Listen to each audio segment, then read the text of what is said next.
So, you've just graduated with an MBA from Harvard or Stanford, two of the most prestigious business schools in the world.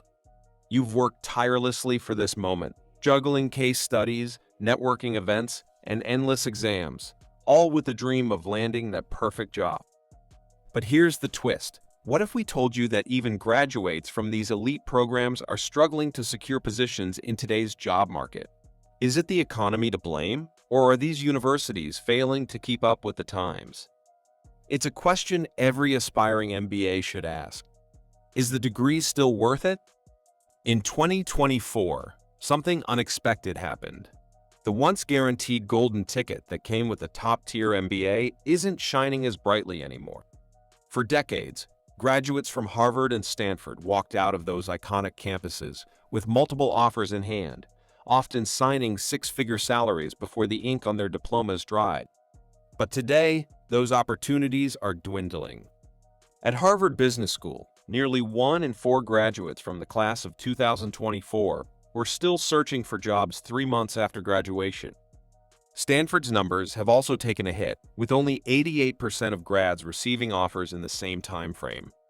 These numbers are startling for institutions that have long been synonymous with elite corporate recruitment. So, what's changed? The first thing to address is the elephant in the room, the economy.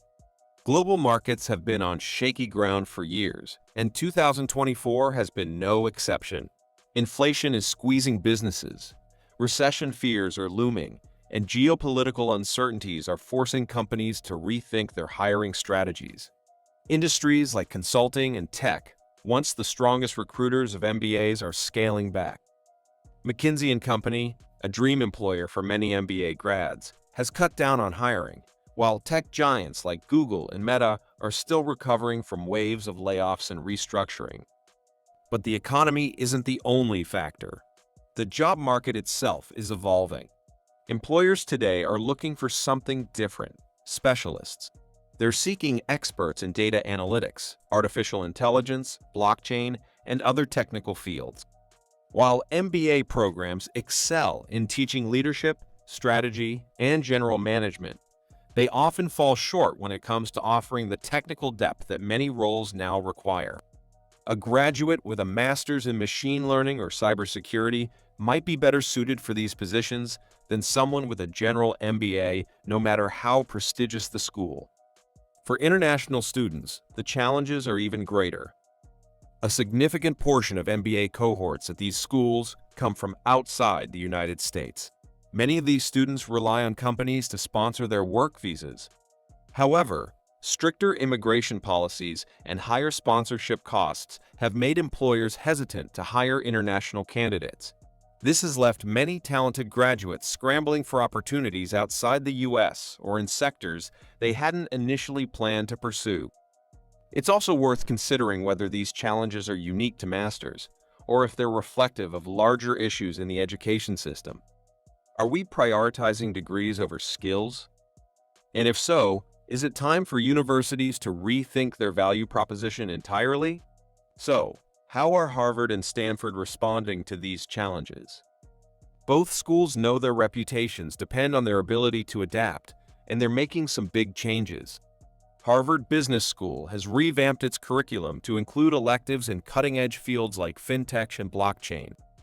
Stanford, with its strong entrepreneurial focus, is encouraging students to launch their own ventures, offering resources like funding, mentorship, and access to Silicon Valley investors. These shifts aim to equip students with skills that align with the demands of the modern job market. Career services departments are also stepping up their game. Recognizing the changing landscape, these schools are investing heavily in alumni networks, career counseling, and partnerships with startups and emerging industries. They're diversifying their recruitment strategies, reaching out to non-traditional employers in areas like social impact and sustainability. But are these efforts enough? Critics argue that the traditional MBA model might be at a crossroads. The rise of alternative education options, like specialized master's programs, online certifications, and boot camps, is challenging the dominance of the MBA. Why spend $200,000 and 2 whole years earning an MBA when you can gain in demand skills like AI programming, or UX design for a fraction of the cost. And let's not forget the elephant in the room, the return on investment. With tuition costs skyrocketing, many prospective students are questioning whether an MBA is still the best way to advance their careers. The prestige of an MBA still holds weight, but is it enough to justify the cost when the job market no longer guarantees six-figure salaries? Despite these challenges, the MBA isn't dead, it's just evolving. For many students, the real value of the degree lies not in the classes, but in the network. The relationships you build during an MBA program can open doors that no online course ever could. Your classmates aren't just your peers. They're your future business partners, collaborators, and allies in the corporate world. Entrepreneurship is also becoming a popular path for MBA grads. With fewer corporate jobs available, more graduates are choosing to start their own businesses. Stanford, in particular, has reported a surge in entrepreneurial activity, with several students launching successful startups and securing millions in venture capital. Business schools are actively encouraging this trend, offering incubators, seed funding, and mentorship to budding entrepreneurs. At the same time, schools are under increasing pressure to make MBA programs more accessible and relevant. Some are experimenting with shorter, more intensive programs to attract working professionals who can't afford to take 2 years off. Others are incorporating cutting-edge technologies like AI-driven learning into their curricula to better prepare students for future roles. These innovations show that while the MBA may be under scrutiny, it's far from obsolete. But let's circle back to the main question: is an MBA from Harvard or Stanford still worth it in 2025? The answer isn't black and white. It depends on your goals. If you're looking to pivot careers, build a global network, or develop leadership skills, an MBA remains one of the best investments you can make. But if you're chasing specialized skills or expecting a guaranteed job offer, you might want to explore alternative options. The MBA is no longer a one-size-fits-all solution. It's a tool, and its value depends on how you use it. For Harvard and Stanford, the challenge is clear.